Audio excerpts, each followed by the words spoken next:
Watu walioko katika hatari ya kuambukizwa na virusi vya ukimwi, kwenye mabano VVU.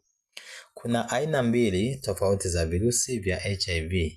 Aina hizi huitwa HIV-1 au HIV-1 na kuna HIV-2, ingawa majina yao yanafanana.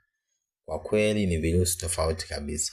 HIV-2 au HIV-2 ni tofauti kwa zaidi ya 55% ukilinganisha na HIV-1. Sasa kwa ujumla HIV-1 ndiyo aina inayopatikana zaidi duniani na inakadiriwa kuwa karibu 95% ya watu wanaoishi na HIV wana HIV-1. HIV-2 hupatikana zaidi Afrika Magharibi, hasa katika nchi kama Nigeria na Ghana. Ingawa katika maeneo yetu pia kuna watu ambao pia ni wachache wenye HIV namba 2. HIV namba 1 ni kali zaidi na huambukizwa kwa urahisi zaidi, wakati HIV namba 2 huendelea polepole zaidi mwilini. Hata hivyo, aina zote mbili, yani HIV namba 1 na HIV namba 2, zinaweza kusababisha ukimwi, yani AIDS. Baadhi ya watu wanaweza kuwa na aina zote mbili kwa wakati mmoja, na kuna mtu mwingine anaweza kapima kabisa ukakuta ana HIV namba 1 na HIV namba 2. Na katika hali hiyo, kipimo cha HIV kinaweza kuonyesha mistari 3 badala ya 2. Sasa kwa mfano, kama unatumia kipimo unakuta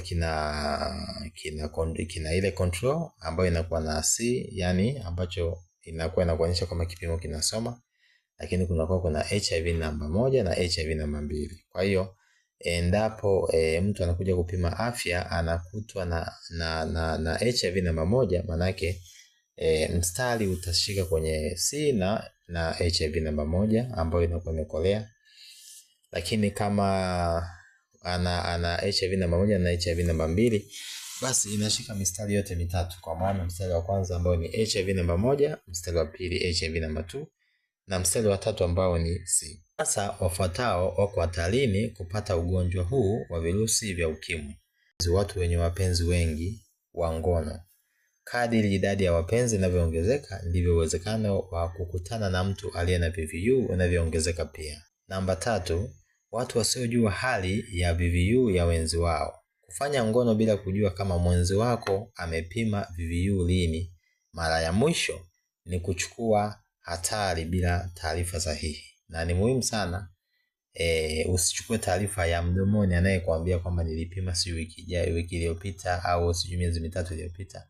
Ni vyema kupima afya yako wewe pamoja na mwenzi wako ili kuwa na uhakika.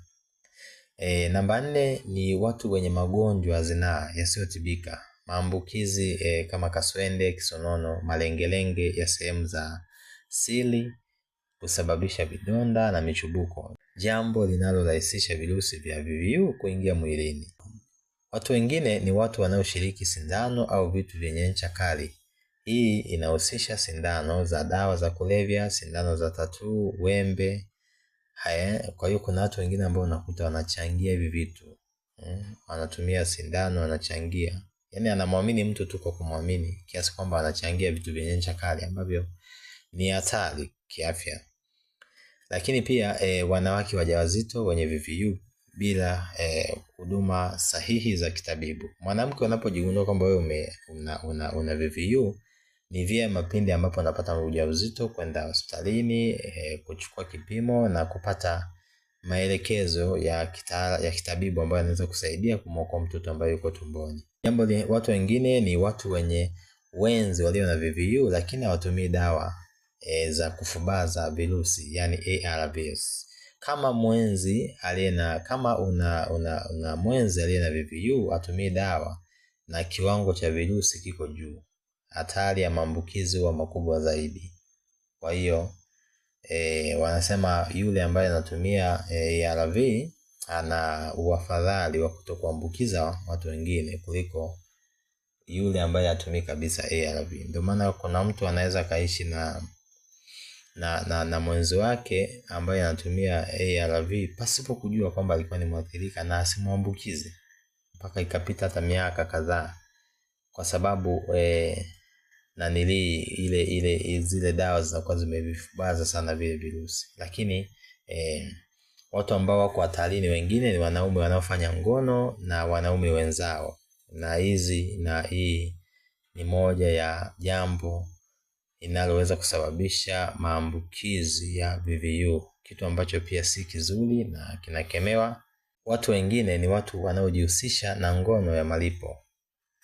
Ngono ya malipo kutokana na shinikizo la kiuchumi linaweza kupunguza uwezo wa kudai matumizi ya kutumia kinga na au kufanya ngono salama, kwa sababu kuna mtu mwingine anaweza kukutana na mwanaume ambaye yeye hayuko tayari kutumia condom na anaweza kama ameathirika na akamwambukiza yule mtu. Na watu wengine ambao wako kwenye hatari ya kuambukizwa VVU ni watu wanaokunywa pombe kupita kiasi au kutumia dawa za kulevya.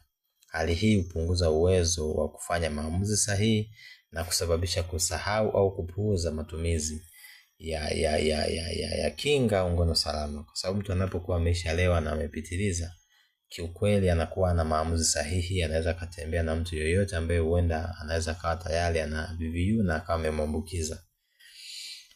Lakini pia watu wanaoishi katika maeneo yenye kiwango kikubwa cha maambukizi ya VVU. Angalia eneo unaloishi likoje. Kuna watu wangapi ambao ni waathirika katika eneo hilo.